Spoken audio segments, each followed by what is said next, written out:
Up+Adam. Tractor systems are offline.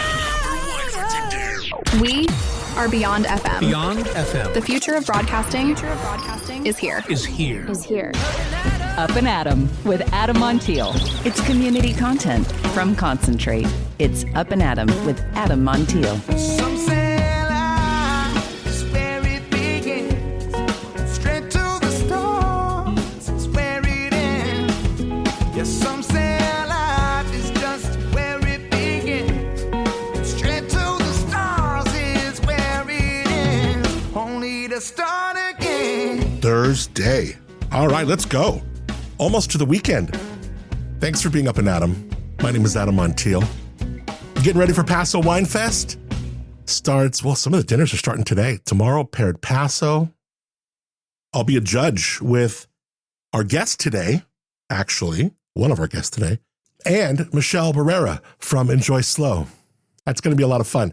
9 chefs paired with 9 wineries, and there's a People's Choice Award too, so it's going to be a blast. And that is just the beginning of all of the weekend. Of course, the grand tasting, the sparkling Paso on Sunday, pasowine.com. And if you're getting tickets to the main tasting and you're buying tickets, use the promo code Adam. Save you $20 per ticket.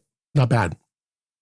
All right, so not every day you get to break big news with 2 of the most beloved culinary creatives on the Central Coast, but today we're doing just that. Chef Rachel Ponce and brewmaster Eric Ponce are in the Lobro studios, and they're officially announcing their next chapter, an intimate, chef-driven beer and wine pairing concept coming downtown Paso called the Staviary. From the name to the vibe to the glassware even, you'll hear that. Every detail of this project is personal, and it's all been 6 years in the making. But this isn't just a story about a new spot. It's also about grit. It's about heartbreak. And it's about what happens when you trust the timing of your life. Rachel, a self-taught chef with a story that could inspire a Netflix series, and Eric, a legend in barrel-aged beer who helped put Firestone's program on the map, are finally building something that's all their own. And today, they're telling you first. So stick around for that. All right, before that, a couple little things. So we had an Airbnb story yesterday, found another really, really good one. If you're booking an Airbnb, you might skip over the long list of amenities because most of them don't really matter. Hangers, first aid kits, a tea kettle, measuring spoons. Yes, I get it, right? But here's something I guess you should be looking for. Hot water. A woman named Tanya is going viral after she shared her interaction with an Airbnb host who messaged her to say that there was a temporary issue with the hot water at the property she rented. It was less than a week before her stay, so she asked if she'd be refunded if it wasn't fixed before she arrived.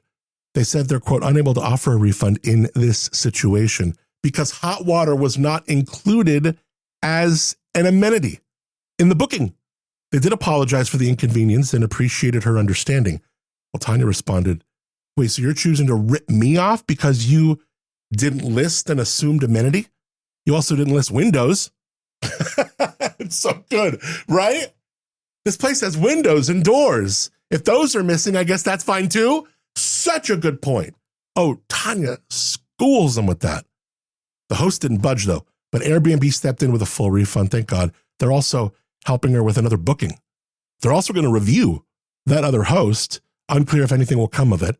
Apparently, hot water is an amenity option that hosts can check when listing a property, and technically, they may only be responsible for delivering on the stuff they promise. So, you know, it's a technicality. Still, there should be an exception for something like this. I totally agree, but they got to button that up.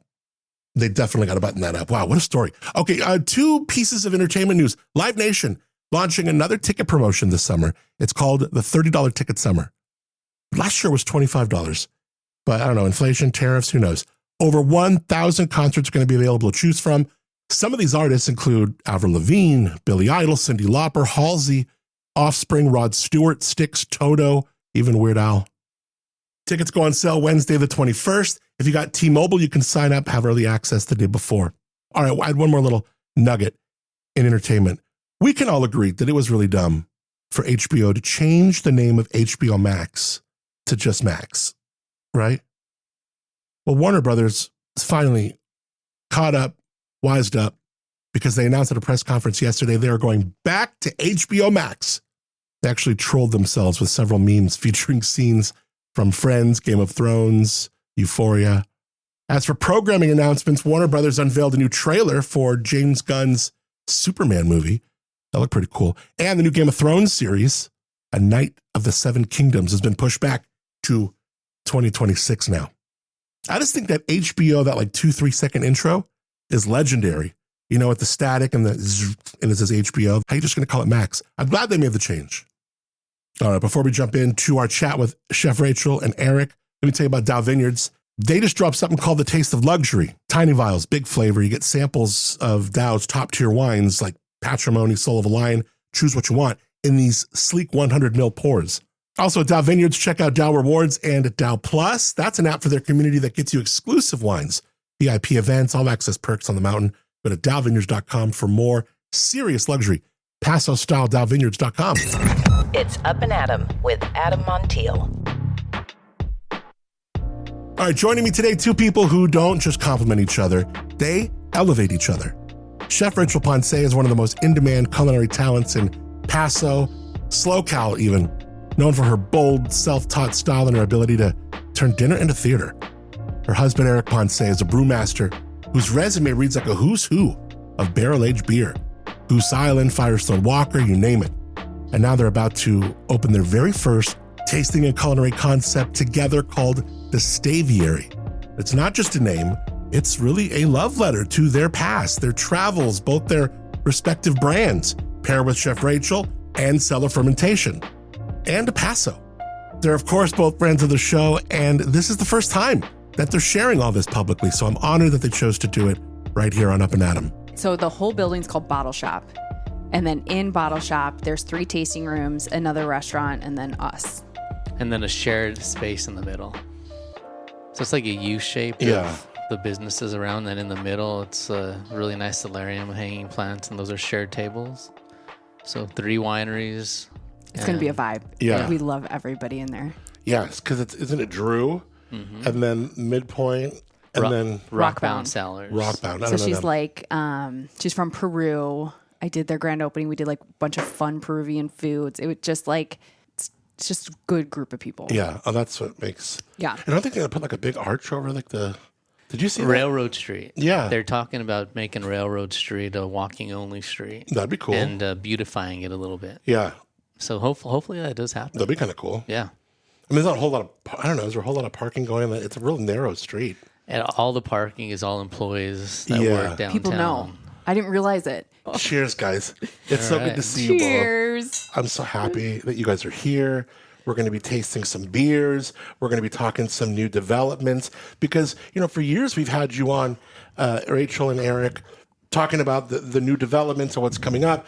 And there's always been something, and it's just been a really hard, it's been a real tough journey for you guys. But we're like with this time now where the curtains roll back, and in a sense, we can have a nice big deep breath and be like, oh, we're can see the light at the end of the tunnel. We're doing it. Literally that's it. everything happens for a reason because it took us for a wild ride for the last 6 years now of like where we really want to be, what we want to do. And it just kind of ended up into this one place, one location. And it's Eric and I, and it's memories and dreams and everything coming true in our little space. That's it. We've always had that end goal. Just getting there. It's always a journey, you know? Yeah. And yeah, we're in the heat of it right now. So the Staviary, even the name feels like a page from like a dream journal. It's pretty cool. Like it's your own. I've never heard that word before. It's not a real word, is it? Like No. Eric made it up. You made a word up. Created. Yeah. This has been but this word has been in our life for 11 years. And I do want to say we were on the phone just chit-chatting, and I don't even remember the name, and I was trying to figure out restaurant names, and you were like, that one sucks. And I was like, oh, okay.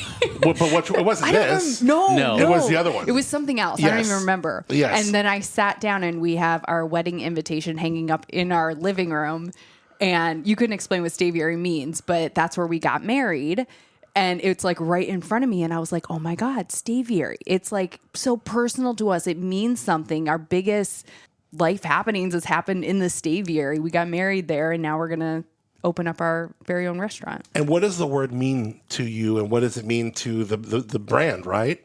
Yeah, so Staviary is the name I created when I worked at a brewery in Chicago called Goose Island. And it's when we opened up this brand new 133,000 square foot barrel warehouse, and that was going to be my home, where I had all my whiskey, my spirit barrels and wine barrels, and we were coming up for a name for it. And one day I was filling barrels before we had electricity in there in the dark, thinking about what we're going to call this place. And it just, staves are the individual pieces of wood to build a wine barrel or a spirit barrel. And then aviary is a couple different things. I mean, an aviary is a house of birds. Yeah. And then Goose Island. Plus, there's one of our favorite cocktail lounges in Chicago, and it was our very first date at this place, and it's called Aviary. And we actually I did some collaborations with the staff at Aviary. They would come to the barrel warehouse. We would taste through barrels and create some pretty cool concoctions. So just throwing Staviary together just seemed like a natural, perfect name for the building. That's super cool. I love it. Yeah. I love that you guys were able to create something, and, from a Instagram handle finding quotient to a website thing. I mean, these are accessible things, and it's a really cool word. It really is. And again, everything we do, this has been a dream of ours, like I said, since we started dating. And when we were trying to create other names, they just weren't really personal or meaningful. Everything we were doing in this place, from the food we cooked to the beers we brew or bring in. Well, whatever very that one personal. that you were considering, that wasn't that good. Yeah. I don't know what it It was. was didn't more have like that just emotion. like, let's go. Yeah. I always get so excited.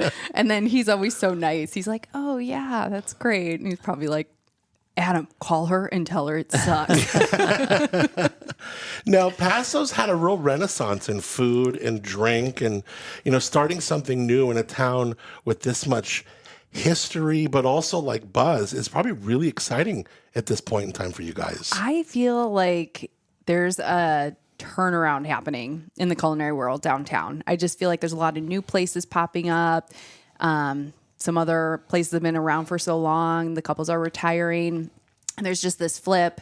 And I think where we're located, having that new hotel, the Ava, is like huge for that downtown area. And I just feel like it's just going to keep developing and developing. So we're so lucky to have found this location. And that's what we want people like for lunch to just pop in, have a beer, have a snack, and then turn over dinner to fine dining with a relaxed atmosphere. We want everyone to have fun. It's not snooty or prestigious. Like, just come and have really good food and really good beer, really good wine, and enjoy each other. It's kind of like this really cool nook of the downtown district, because it certainly for the last several years was an underappreciated piece. You have everything park facing, and here we are kind of in this area where maybe a lot of employees would go park. And of course you had access to 1122, and there's been some things back there now that have kind of made that area a little bit more hot. But, I saw like some renderings with like Railroad Street all closed down with an arch over it. I mean, you got some really cool spots, obviously for a long time. And when I wasn't allowed to say anything, knowing you guys were going to be going in there. So this area, and then you're right on that. You're cheating right on that side of town towards where the Ava is going to be. That's going to be a really exciting piece of downtown like that. You know what I think is so cool too? Like that little alleyway that you come from the park. I mean, we're still bringing that Chicago Midwest feel in the food and in the drinks, but every one of our favorite restaurants, like that's how we had to get there from in the city. Like we had to go through some alleyway where all of a sudden this restaurant was here. So that also like really came to me seeing it. I'm like, oh my God, it's just being put together. Everything's falling into place right now. The location is just, we fell in love with it right Did off you? the bat. Yeah. Was it easy to see right then, or did you kind of have to put on these lenses that like, this is what it's going to look, but we're still excited? For me, it was very easy to see. Was it? Was it? Yeah. Was it? Yeah. Was it not, Rafe? Well, I walked in and I was like, oh my gosh, because you have these cool tasting rooms, but when you walk in, you see these two doors, which we're taking the two back units to make one. And I was like, it was like this moment. I can't believe I just sang. But when you left, you were like, oh, I don't know. And I was like, what are you talking about? This is I was talking about the overall space. Okay, our individual spaces, yes. It was like, how are we going to create our vision in these two units? I mean, it's actually a great size. Overall, it's almost 1,800 square feet. But those are the types of places that we like to go eat. You see things getting made. You hear the cutlery hitting the plates. It's lively. It's intimate. It's small, but not too small. So creating the right atmosphere has always been a key for us. And I think we're going to be able to do that with the space that we have. How many wineries are we going to disappoint that you will now be working on your own spot and cannot do dinners for them at their beck and call now? I know. Well, I have my little list of ones that I will try to Do you worry she's going balance. to try and do too much? Yes. Yeah. You do? Already. You already both do. Already. Yeah. Because even like with opening date, again, it's not in our hands. We should get our permit this week. Everyone's ready to jump in onto the rest of the construction. But like October, do I book something? So I have 2 that I booked, and that might be like our soft opening area. But just, it's hard for me to say no because you got to. I'm so appreciative. I know, sure. I love like when someone wants to include me in something so personal as their winemaker dinner. It means But a do you lot. worry that something could happen where you go, oh, I can't put to risk me not having enough time for this, ABC, XYZ, whatever. Because, Absolutely. yeah. I feel like once we're open, it's going to be easier because I'm going to be so committed to this restaurant, and we'll have a rotating local wine list. We're going to really push the international stuff, but having that rotating international, it will like these dishes will still be made for them, and they can come and enjoy them when they want. Now, before we get into what the Staviary will be kind of known for, and I'm so curious what I can grab when I would come to the Staviary for this or that. But, sometimes like a dream breaks your heart before it kind of gives you what you need. And without getting too into like opening old doors, how did past projects or maybe something that didn't go as planned shift a compass in you to be like, oh, this is like, then you can get excited about it again, because that dynamic has been certainly something that is, you feel. I think for me, staying true to my heart, it's hard for me to say no. Getting into people's ideas that are really exciting for them and be like, yeah, I can do that. But in reality, can I do it all? And I always just keep on trying to pull myself a little too short. And I think when we decided like we need to do something that we want and what makes us happy, it was more of this intimate. And I truly feel like centered and where I'm supposed to be. And I even can tell from the menus that I'm creating, it's a lot more creative from when I get like overwhelmed and stressed out. So I believe that everything has worked up to this Yeah. Because sometimes you don't see those things, right? Like you don't see the fog from whatever is going on. It prevents you from kind of being able to see that. Like when you think, Eric, like, you're building your future here and then this rug gets pulled, what part of you do you cling to and be like, okay, here's, this is where we're at. Like, here's our North Star. And then what part do you kind of have to let go of just to make room for what's next, Yeah, that's a good question. I mean, ever since we started dating, our very first day, Rachel invited me over. She took me out to her back patio in Chicago, and I saw this table set up with a menu. handwritten, 6 pairings, cocktails, beers, wines, everything paired perfectly. which I was with an food. amateur, and I thought it would be great to do a bottle of wine per pairing. A full cocktail.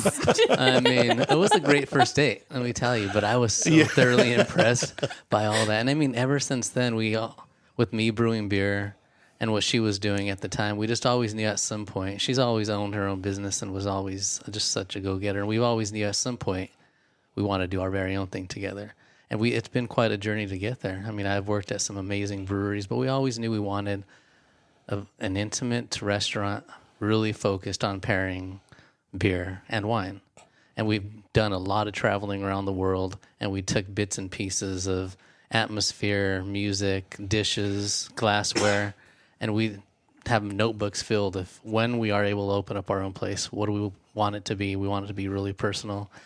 And, we've learned a lot. It's taken a lot to finally get here, and if we weren't going to start it now, who knows when we're going to start it. It must be fun to like revisit some of those old either notes that might be written on a napkin or maybe even like in like an Apple Notes file where you're like, oh, we're definitely going to do this or call this that, right? I have like 3,672 recipes waiting to Are you ready? and with beer, and like you say, when you do have those rough days of like, are we in the right place? Are we actually going to be able to build our own restaurant? And then we look back at our notes, look at the drawings, think about those memories. We got to make it happen somehow. How do you kind of wrestle Eric as like, I feel like you might be the more pragmatic one, and Rachel can be like eyes wide open. Here we go. But also like this is like your wife. This is your love. This is your family, right? This is the home.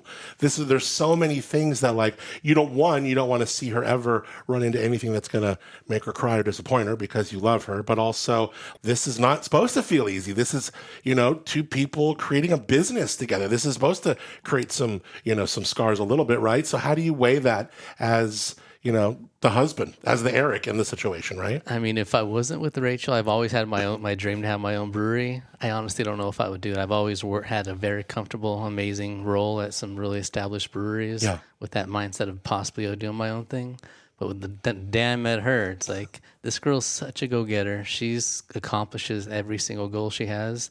When we said we're going to do something, in the back of my head, and up until now, I'm like, are we really doing this? Yeah. We're going to do it. She says, we're going to do it, and it's going to be amazing. And I full 100% confidence in that's such an interesting aspect that, like, you've had these really incredible jobs at these really incredible breweries, and like to kind of go, I don't know that I would have necessarily ever needed to take that jump if it wasn't for someone, stealing my heart and kind of, running with it in a way. 100%. I did feel though, because he does know so many people in this industry, a lot of the times when we would travel, say we went to Oregon or anywhere, he knows so many people that the breweries he would tend to gravitate to were these like farmhouse breweries that were built in the back of their garage with like natural fermentation. And we were always going to like this one brewer, like, I don't know what system and all that stuff, but it's like their little project. So I've always known that he needed that push because I could just see the love and passion he saw in the people and the brewers that we went to when we traveled. We weren't going to these huge breweries. And that's, I think something also is like 20 years you've been working for these big breweries. Like now it's time to just go play. There's something really special about watching like your love really shine in something that they're good at, right? When you travel literally the world and been in Brussels or here or, from where you live in your own backyard to Paso, like you're constantly seeing people who really like appreciate the kind of brewer he is. And when you gone over to travel and stuff and see his relationships in his industry, what does that feel like? So I'm going to... I know what story you're going to tell. Oh my goodness, really? So we started dating and he was like, I'm running this barrel program. And this was like 12, 13 years ago. So still, it was like you finally got that big job at Goose Island. You took over their barrel program, and he was talking about like all his fans and stuff. So in my head, I'm like seeing like all these hot chicks like following him around these festivals. And I was like, oh my God, I got to go to one of these.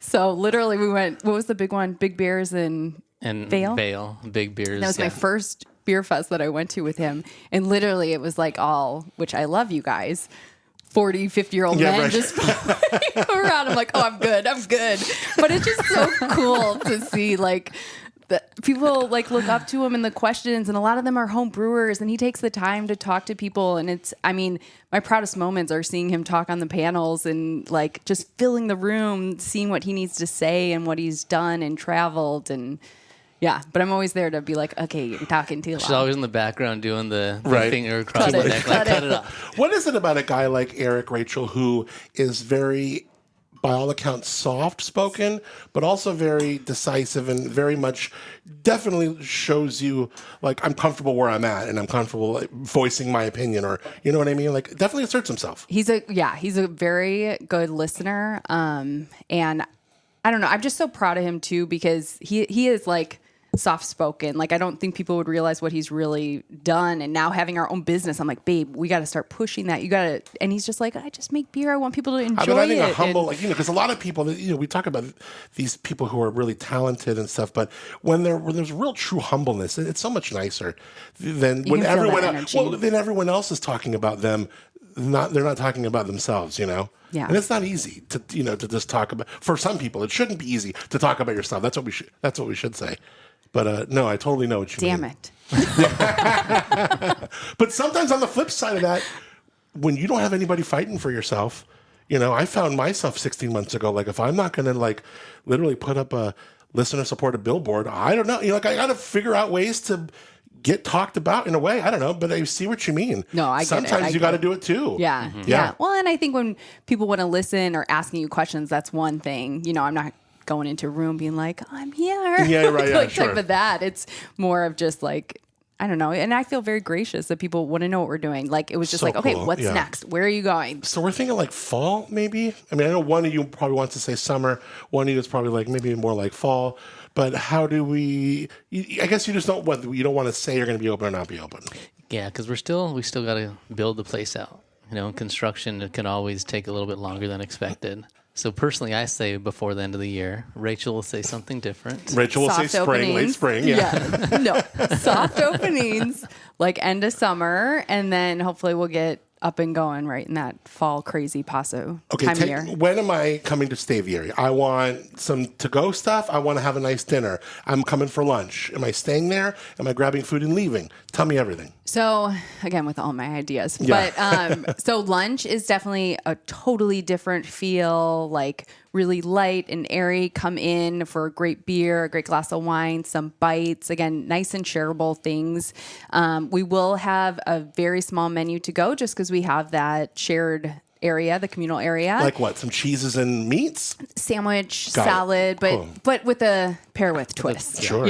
Fun twist. And then you also, if you're not in the mood for a beer and you're there to support another winery, you can grab some food and eat in the communal space with a different bottle. So it's definitely like this, like we all are coming together Yeah. in this like one fun building. And then Eric, from the beer standpoint, we got 4 of them in front of us right now, and I'm so excited because this really, and everything seems to really have purpose with you and your brewing journey. And here we are, not only going to be drinking your house beers, and I'm excited to hear what that kind of house taste or palate is going to, kind of be encompassed by, but we're going to be drinking beers from that really tell your story as a brewer. Yeah, I'm very excited about this. So again, going back to my personal brewing career, but also, like Rachel said, I used to do a lot of traveling abroad, talking about barrel aging and whatnot. And every time we would travel, we would spend an extra week or so at this place, this location, whether it be Belgium, Czech Republic, France, Italy, the Netherlands. And we would just stay there and just take in all the culture. And one thing we loved was just going to these little bottle shops and just seeing the array of different beers from around the world in beautiful different shaped bottles. Almost every bottle you get, they have a glass to go with that. And what we're gonna bring in is, like you said, I'm gonna brew cellar fermentation beers, so we'll always have those on draft. But going with our whole travel theme and international wine program that we're bringing in, we're also gonna have an international beer bottle program and treat beer almost like wine, where you can get it by the bottle, get the specific glass that goes with that. And every bottle of beer that we bring in, again, will have a personal story behind it, whether it's been a brewery that we visited, a brewery that I've interned at and worked with, helped out with the recipes. So it'll still have a very meaningful story, and it's an array of flavors.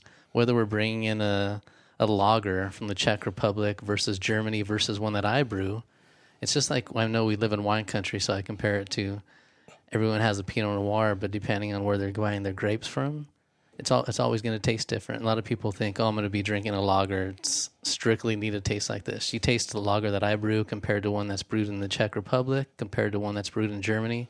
It's based off what grains you're bringing in, where they were grown, what your water chemistry is like. I think that was the coolest thing that I saw when we went to Czech, was like where these people were bringing their water in. It wasn't something close. It wasn't from the faucet. And what hops they're using. So Wow. we're going to have those options. Then we're going to do a lot of education too. We're going to have Pilsner nights where you are going to be drinking 4 or 5 Pilsners from around the world. And we're going to talk about why they taste the way they taste, why we pour them the way we pour them. Again, Yeah, go into vessels some to you science. are very important. Yeah, and we're going the glassware we're going to have in our Right. place. Like in any small beer bar in Belgium, it can be 50 square feet, and they have 50 different types of Belgian beer, and every beer has its own glass. And glass has always been an important aspect to us in beer and wine. I mean, a lot of beer, everyone drinks one beer in a pint glass. Totally fine. But you start off visually with anything you eat or drink, and how beautiful is that glass? It's going to make that appreciation, the carbonation that much better when you pour that beer into it. And it's all about visual, sensory analysis. So When did you, or let me ask you this, what would you say is like your brewery superpower? Like, is there a part of this, the thing that you're like, you know what, I have an intuition for that, or that's, I can really dial that in. And maybe it's what would you say before? I think with just comparing beers around the world, when I taste Eric's beers, it's very clean. So even if it is a rich barrel-aged beer with vanilla or whatever he's putting in there, it's still really clean. The vanilla is clean. You can taste the barrel. Like, it's super, super complex. It's not too rich because he knows how to balance it. So I think tasting his beers from everywhere, I think that's like a house thing that you have always carried with you, is how clean your beers are. that's a good point. Thanks, babe. What would you say? You know, it's before I started brewing beer, I never really homebrewed beer. I loved the history of beer and recipe formulations, how recipes are created for beers. And then I've been lucky to brew in some amazing places, and I'm always educating myself. That's what I love about brewing beer. You can just focus on water chemistry, on malt analysis, on hop chemistry. There's always something to learn. And I studied in German, so I got a true appreciation for German type of German beers, plus the German methods of brewing. And then I lived in Belgium on and off for many, many months, almost maybe a year. And then so just picking up tidbits of not only book readings and how things say to do it, but actually seeing how things are made in production. Mm-hmm. And just, I guess my superpower, I would say, is, I don't focus on one style. It's like everyone's, what's your style? Saison's one of my favorite styles of beer, and I know I appreciate the saisons. I'm always going to have a saison brewed, a dark and a golden saison, but the array of things that I like to brew, whether it be just a beautiful clean lager or pilsner, everything in between, Belgian style, Czech style lagers, pilsners, and barrel aged beers. That's kind of what I've been known for the past 10 years, and the spirit barrels that you got me into them, dude. Like, you got me into beer. Cocktail beers, inspired beers, wine barrel beers. No, so it's the whole range. Yeah. Do you ever kind of like secretly go, I want to taste those beers that I made for, 10 years. I want to go taste them now and just see where they're at, just for your own kind of thing? Or are you tasting barrel-aged beers at all different brands and stuff? Are you still into them or what? I still am, and being in the positions that I've been in, a lot of breweries have sent me some samples of their barrel-aged beers. So we would always be getting stuff in from around the Especially US. Goose Island. Like, they've always, I think because of those style beers, they live for a long time. So we've gotten a lot of gifts where they're like giving us verticals. Yeah. And still seeing what his beers taste taste the vertical like. tastings. And it's always interesting. And when he says big, I just have to say for everyone listening, it's almost 140,000 square foot warehouse is how many barrels? In the brewery in Chicago that I worked at. When I left, there was almost 40,000 spirit barrels and about 40,000 wine barrels. So this is the biggest one in the country that he ran. So tasting the progression, because not all beer you can age. 99% of beer you want to drink fresh. Yeah. Some of the barrel aged stuff that I do, there's aspects of why this beer is ageable. It's based on the recipe that you're building, knowing that it's going to sit in barrel for 1 to 2 years. Somebody might sit on that in bottle. So you got to design the recipe for that. And it's high alcohol. That acts as a natural preservative.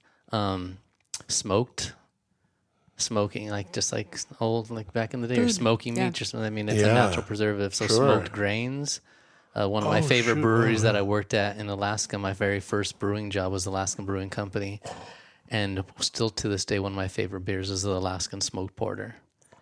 When at the time that beer wasn't distributed to the lower 48 down south where we're at now. So I remember people would hop in little bush planes, land in Juneau, Alaska. You said the lower 48? When you live in Alaska, you call that's what you call. That's what we're known as. Yeah. All right. Now you know, babe. Yeah, because it's us. It took a second to register. The lower 48. It's the contiguous right, the continental U.S. Yes. Not Hawaii, and obviously so not Alaska. So people would fly up there and buy cases of the smoked porter, and people would age that. We would have people come up, and they would be like, "I have the past 7 years. Do you want to open them with us?" So we'd sit down and taste them. And till to this day, the 1998 smoked porter is one of my favorite vintages of beer. What was it like working in Alaska? One of my, it's What city is this in? Where in were you? Juneau. Oh, so you're in Alaska, Juneau. Southeast Alaska. And are you like experiencing darkness the whole day or light the whole day? What I or loved about Southeast Alaska is it has everything you envision Alaska to be. I mean, I lived but it's southeast, so closer south. Okay. So you still have like longer winters, Yeah. but you still have seasons. Sure. It's a temperate rainforest, so it's raining all the time. Really? The concept there's no bad weather, there's just bad rain gear. Because you got to get out and you got to be doing stuff. But it was one of the most majestic places I've ever lived. Really? I mean, Paso is beautiful, but it's a whole different thing. You're not going back to Juneau. If you ever could, if you had the dream job, would you go to Juneau? I'm not going to Juneau, so depends what happens in our relationship. We're going to go visit. We'll go visit soon. yeah. But no, it was a great experience. Some say life's where it begins. Straight to the stars is where it ends. Only to start again. I love that. Creating something that Paso can really be proud of. That's gonna be a fun spot. That's gonna be a fun spot, no doubt. The Staviary. What a cool ass name, huh? Isn't that a cool name? Yeah, we got part 2 of that coming up next week. Really great chat. All right, tomorrow's Friday. Got a fun Friday, including Robin Coleman from the Woods Humane Society and a lot more. Thanks to Moonshiner Collective for original music on the show called Start Again. To you for rating, reviewing, subscribing to the podcast. It means a ton. It certainly does. Appreciate you a lot. See you out this afternoon at the Austin Hope Golf Tournament at Hunter Ranch. I think I've emceed that since it came back 4 or 5 years ago. It's such a fun event. They do such a great job with that event. Most Charities is there. All the foursomes are dressing up. They got prizes for like the worst foursome. It's good. That's going to be a blast. And then Wine Fest weekend will begin. Till then, I'm Adam Montiel. Thank you so much for being Up and Adam. Some say life's where it begins. Straight to the stars is where it ends. Only to start again. Let's start again. We'll start again. Let's start again.